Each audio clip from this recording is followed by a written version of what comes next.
It was just after 9 a.m. on a rainy Monday in the quiet town of Maplewood, Georgia, when the front doors of Citizens Heritage Bank slowly opened. People barely looked up. The lobby buzzed with normal life.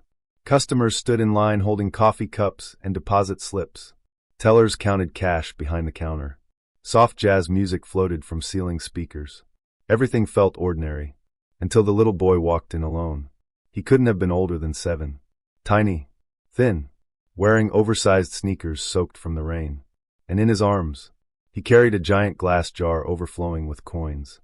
Pennies, nickels, quarters, silver dollars. The jar looked so heavy his small arms trembled under the weight of it. Still, he refused to put it down. The security guard near the entrance smiled kindly. "Well, hey there, buddy." The boy didn't smile back. He walked straight to the counter with determined little steps, struggling to breathe from carrying the jar. Several customers turned to watch. One woman chuckled softly. "I'll look at him."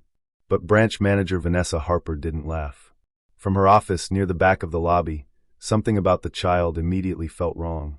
Children didn't come into banks alone carrying jars full of money. Especially not children who looked terrified. The boy finally reached the counter and tried lifting the jar onto it, but he wasn't tall enough. The jar slipped slightly in his hands. Vanessa hurried over before it shattered. "I've got it, sweetheart," she said gently. She carefully took the heavy jar and placed it on the counter. The boy exhaled shakily. Up close, Vanessa noticed everything. His wet clothes, his pale face, the dark circles under his eyes, and most of all, the fear. Not normal childhood nervousness. Real fear. The kind adults carry after bad things happen. "What's your name?" Vanessa asked softly. The boy swallowed hard. "Lucas." "Lucas what?" "Lucas Bennett." Vanessa smiled warmly. "And who do these coins belong to?" Lucas straightened his tiny shoulders. "My grandpa." His voice shook slightly. "I need to put them in his bank account before tonight." Something cold slid down Vanessa's spine. Before tonight. Those 3 words didn't sound normal coming from a 7-year-old. Vanessa crouched beside him. "Why before tonight, honey?" Lucas looked toward the front windows. Rainwater trickled down the glass outside. A black pickup truck sat parked across the street. The boy immediately looked away. Then he whispered, "Because bad men are coming." Vanessa's heartbeat slowed. "What bad men?" Lucas hesitated, like he'd already been told not to speak. Then his lip trembled.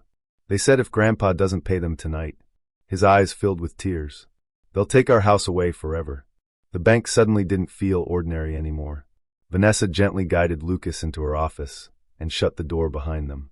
The little boy climbed nervously into the chair across from her desk while she placed the giant coin jar carefully beside her computer. Outside the office window, the bank continued moving like normal. Nobody knew a frightened child had just walked in carrying his entire world in a glass jar. Vanessa opened the account database.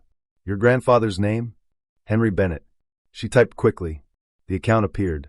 And immediately, her stomach tightened. Overdue mortgage payments. Final notice issued. Foreclosure review pending. 3 red warnings blinked on the screen. Lucas watched her anxiously. "Is it enough?" Vanessa blinked. "Enough for what, sweetheart?" "The house." His voice cracked.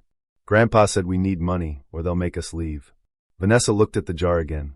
There couldn't have been more than a few $100s inside. Not enough to stop foreclosure. Not even close.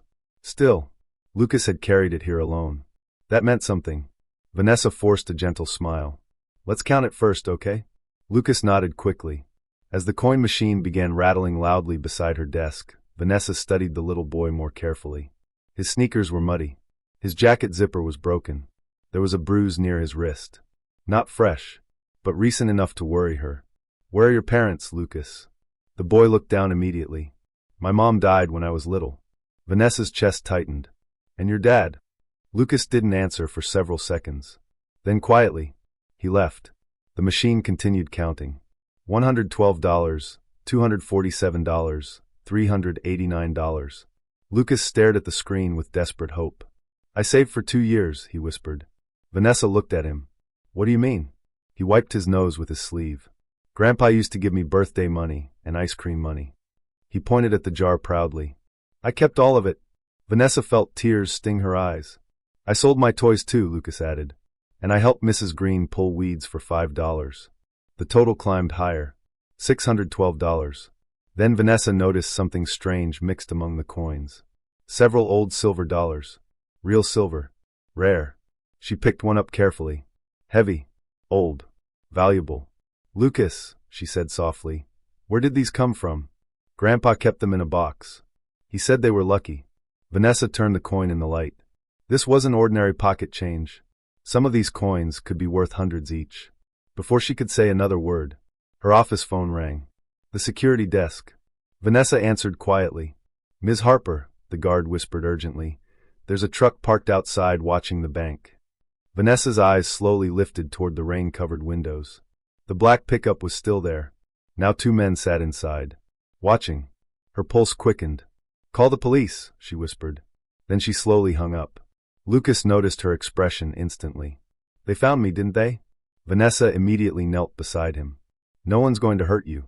But even as she said it, she wasn't fully sure. Outside, the truck doors opened. 2 men stepped into the rain. Tall, broad, dangerous looking, and they were heading toward the bank. Vanessa's heart started pounding. The taller man wore a dark leather jacket despite the humid Georgia weather. The other had tattoos running up his neck. Neither looked like customers. Lucas saw them through the office blinds and immediately shrank into the chair. That's them, he whispered. His little voice sounded broken. Vanessa quickly closed the blinds. Listen to me carefully, she said softly. You stay right here beside me, okay? Lucas nodded fast. His small hands shook violently now. Vanessa tried staying calm for his sake, but her own chest tightened as the bank's front doors opened. The 2 men walked inside. Rainwater dripped from their boots onto the polished floor. The entire lobby suddenly went quiet. Even the tellers sensed something was wrong. The taller man approached the counter casually. Morning, he said with a fake smile. But his eyes scanned the bank. Searching. Looking for Lucas. Vanessa slowly moved in front of her office doorway, shielding the boy from view. The shorter man leaned against the counter. We're looking for a kid, he said. Little guy carrying a coin jar.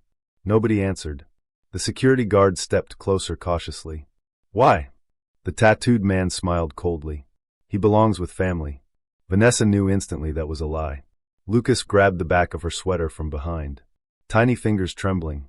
She could literally feel the fear shaking through him. Vanessa took a slow breath, then walked calmly toward the lobby. Can I help you, gentlemen? The taller man looked her up and down. Yeah, he said. A little boy came in here. Vanessa crossed her arms professionally. I can't discuss customers. His fake smile vanished. He stole something from us. Behind her, Lucas made a tiny terrified sound. The men heard it. Their eyes immediately shifted toward the office.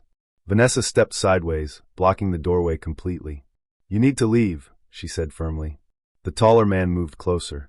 Close enough for her to smell cigarettes and whiskey on his breath. I think you don't understand the situation, lady. His voice dropped lower. That kid's grandpa owes money. Lucas suddenly shouted from behind her. Grandpa doesn't owe you any more. The entire bank froze. Vanessa closed her eyes briefly. Too late. Now they knew exactly where he was. The shorter man stepped toward the office fast. But the security guard intercepted him. Sir, stop right there. Tension exploded through the lobby instantly. Customers backed away nervously. One woman grabbed her child.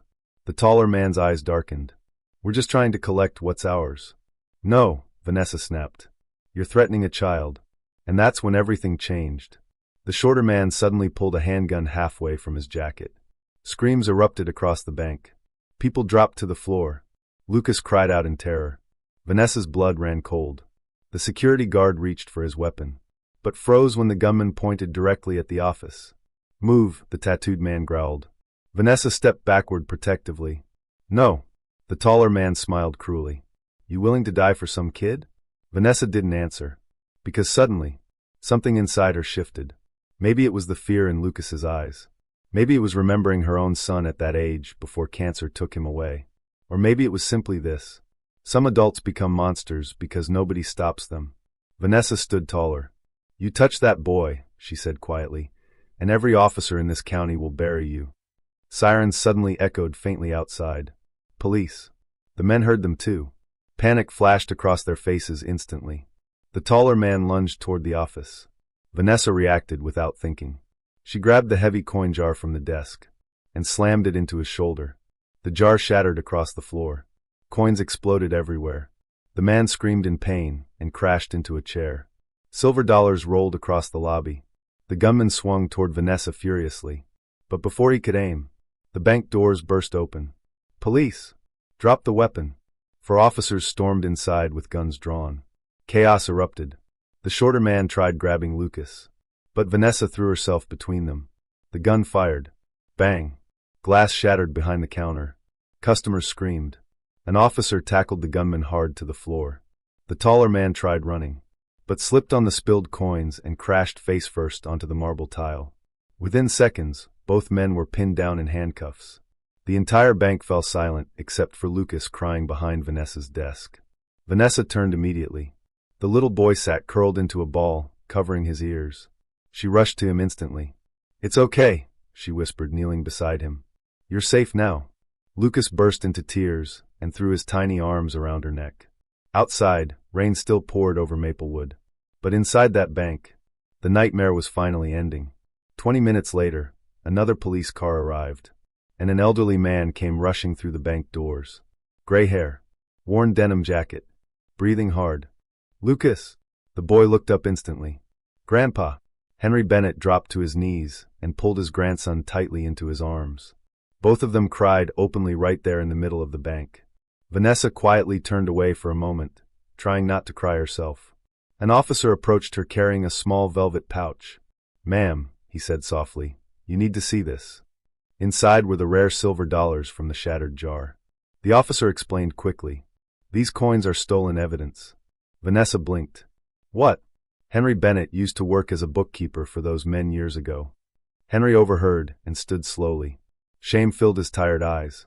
"They ran illegal loans all over this county," he admitted quietly. "I kept records." Lucas looked confused. Henry stroked his grandson's hair gently. "I was trying to protect us." The officer nodded. The silver coins contained hidden account numbers and payment records. Vanessa stared at him.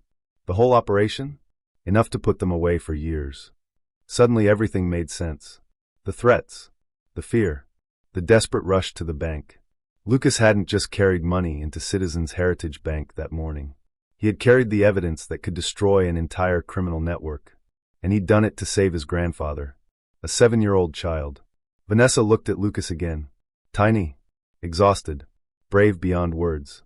The officer smiled softly. "Honestly?" He glanced at the little boy. "That kid probably saved more families today than he'll ever realize." Lucas looked up innocently. "Does that mean Grandpa gets to keep the house?" Everyone in the lobby went silent. Then Henry broke down crying again.